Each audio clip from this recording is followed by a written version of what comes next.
Hello, hello, hello! Magandang araw sa lahat ng Capricorn! Ako nga pala si Mystico Moreno and welcome to my channel kung saan babasahan ko kayo ng inyong Tagalog love reading. So sana mag-resonate using this Oracle and Tarot decks, Tarot cards. Sana mag-resonate siya. And just a reminder, if it doesn't resonate, huwag niyong pilitin. Okay? It means na hindi para sa inyo tong reading na to. Okay? And abangan nyo na lang yung mga susunod ko pang collective reading. At dahil collective reading na to, yun nga, pwedeng mag-resonate or hindi siya sa inyo. Okay? Also, tarot reading and oracle reading is just a guide, hindi siya yung universal truth ninyo. Okay? So, meron kayong free will and your own choice on anong gusto niyo gawin sa life ninyo. Okay? So, sige. So, ang gagawin ko, using this oracle deck, bubunot ako ng card to show ano ba yung overall energy ng reading. Tapos, itong si um, Tarot would show the details and itong dalawang cards na oracle ay for the advice of the universe. Okay, tabihin muna natin to without further ado. Okay, simulan na natin ang inyong reading. So, ito na pre-shuffle ko na siya, pero for this reading, sige, i-shuffle pa natin ulit. At habang binabalasa ko ang cards na to, supportan nyo naman po ang aking channel. Please like, subscribe, and comment na kayo sa vlog if mag-resonate. And share nyo na rin sa mga kakilala ng Capricorn para mabigyan din sila ng guidance sa kanilang love life. Lalo na ngayon, buwan ng mga puso. So, alamin natin ano ba ang magaganap sa buwan ng mga puso para sa inyo. Okay, since February nga, I'll pick the second card. Ooh, let fate lift you up. Okay, that's nice. So, tige. Tignan natin. Tige. Gusto ko sana sabihin sige. At tignan natin. So, tige. So, let fate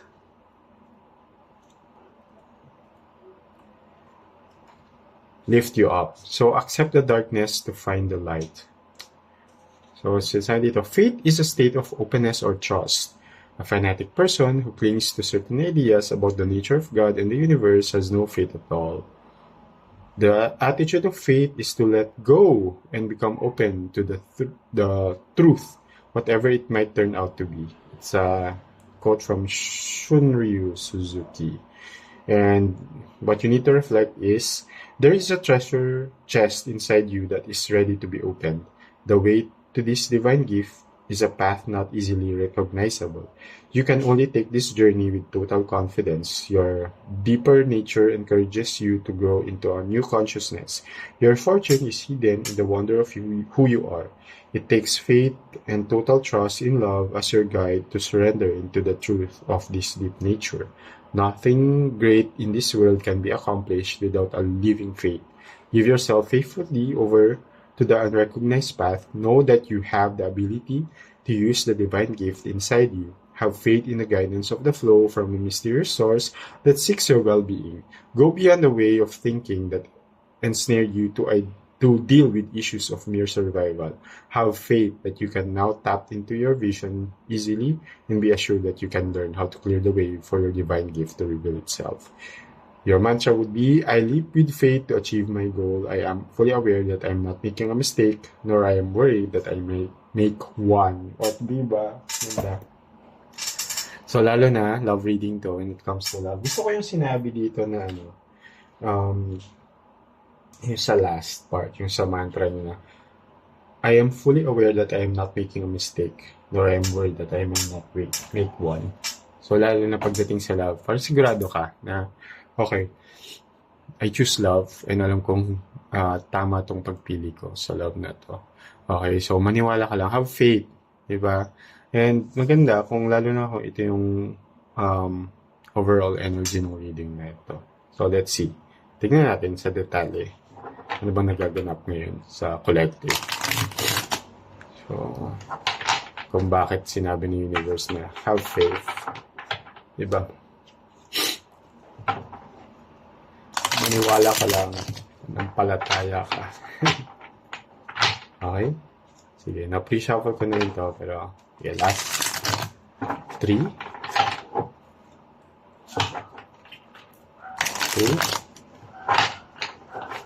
okay, last 1, and 1. Supportan niyo po yung channel ko para makagawa pa ako ng more collective readings. So, second card, Knight of Swords, 3 of Wands, the Hierophant. Okay.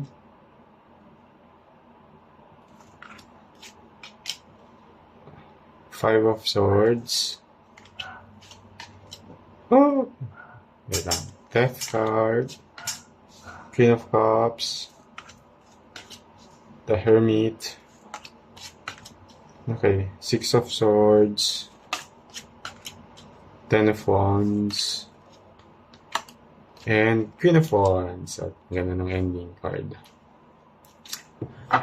So it started with the Knight of Swords and ended with the Queen of Wands. Okay? So, and meron kayong tatlong major arcana. So there's a very strong energy of Taurus. Okay? And also strong energy of Scorpio and Virgo. But doesn't have to. Pero pwedeng ibang signs yung person niya. But that's the strong energy na nasasagap sa reading na to. Okay, sige, interpret natin. And huwag kayong kabahan sa death card. May explanation yan mamaya. So si Knight of Swords, okay, so there's some action-oriented and you're very confident ka. Kaya feeling ko dito, alam mo talaga na yung ginagawa mo at alam mo na when it comes to love, ito yung kailangan, ito yung tamang gawin. At alam mong tama siya at hindi ka magkakamali. At naniniwala ka, you really have this faith na mag-work itong relationship na to. Okay? With your person. And there's really, so si Three of Wands naman is a card of freedom and romance. So, yeah, alam mo yun, malaya ka to really pursue. And, alam mo yun, kasi wala ka nang inisip. Yung nakasasagap kong energy dito is yung freedom na meron ka. Kasi nga, you really have this faith na, okay, alam ko tong ginagawa ko. So, hindi ka, walang nag-block sa'yo to move forward, to proceed when it comes to, this relationship with your person. And you don't have to always, alam mo, hindi mo kailangang mag-conform dun sa whatever, for example, sinasabi ng group of friends mo or ng circle mo na with this person, di ba? And meron kasi, yun nga, dito sa Five of Swords naman, so si Five of Swords is a card of conflict and stress. So, and meron, kahit magkakaroon kayo ng conflict with you and your person, and this conflict will result to a new beginning. There's may kakaroon ng transformation within this relationship, and there would be an ending and a beginning. Okay? So, and yun yung death, usually, ang death card is a card of rebirth. Ibig sabihin, merong nag-end, and dahil may nag-end, may new beginning na mangyayari. Okay? So, hindi lang siya basta ending. Okay? So, ending is, it doesn't end there, parang gano'n. Okay? So, when it comes to this reading sa relationship ninyo, there will be a conflict that would lead to an ending. However, there would be a new beginning. Okay? With this person or with the new love. Okay? And, very positive ka with it. same person man siya or bago, very positive ka with it, that it will work out. Na after this conflict, and magkakaroon ng ending, maayos nyo ulit yon. Because ito, lumabas si Queen of Cups din. So, si Queen of Cups, which is a very nurturing energy, and there's some empathy. It's a card of empathy as well. So, maintindihan mo kasi yung sitwasyon between the two of you and sitwasyon nung person mo. And I hope, and nafe-feel ko din naman na yung other person mo is naiintindihan din yung point of view mo, or yung kung bakit, kung sa end mo naman. Okay? So, however, there will be a time to reflect on this, as depicted by the Hermit, and some space. You need some space, okay, to really reflect on the situation. Okay? And si Six of Swords is a card as well of of moving on and allowing healing to happen in your life. So after this, there will be some loss and conflict that will lead to an ending, but there will be a new beginning. However, hindi siya agad-agad din. So, because of your ability to be empathetic, diba? Hindi mo siya bibiglain or basta-basta mag-move forward without actually thinking. So, magkakaroon ka ng phase kung saan you'll reflect on it, bibigyan mo siya ng space, bibigyan mo rin yung space ng sarili mo para intindihin yung mga nangyayari at mag-heal. Okay? Mag-heal and ma-let go whatever the burden you have, you and your person is having. And once those burden na-let go na siya, okay, nag-heal na kayo, and it will lead to the Queen of Wands, which is a card of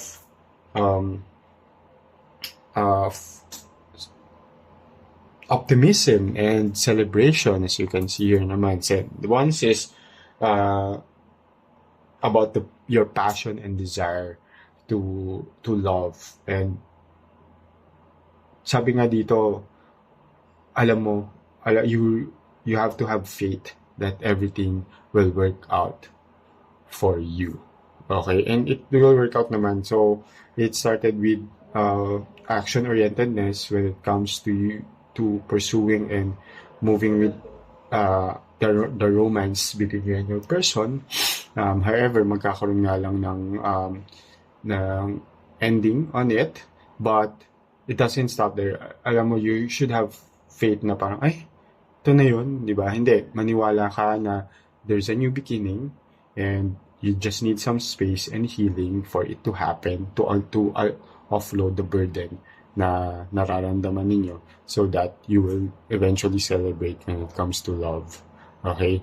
It may be an ending with this person, but you know, and alam mo, at naniniwala ka na there will be new love coming, or kung di man new love, but maybe new face sa same person. Okay? So, again, first, give some space for yourself and for the other party, and start healing, and have faith that everything will work out for you. Okay? So, tingnan natin itong advice from the universe. Okay.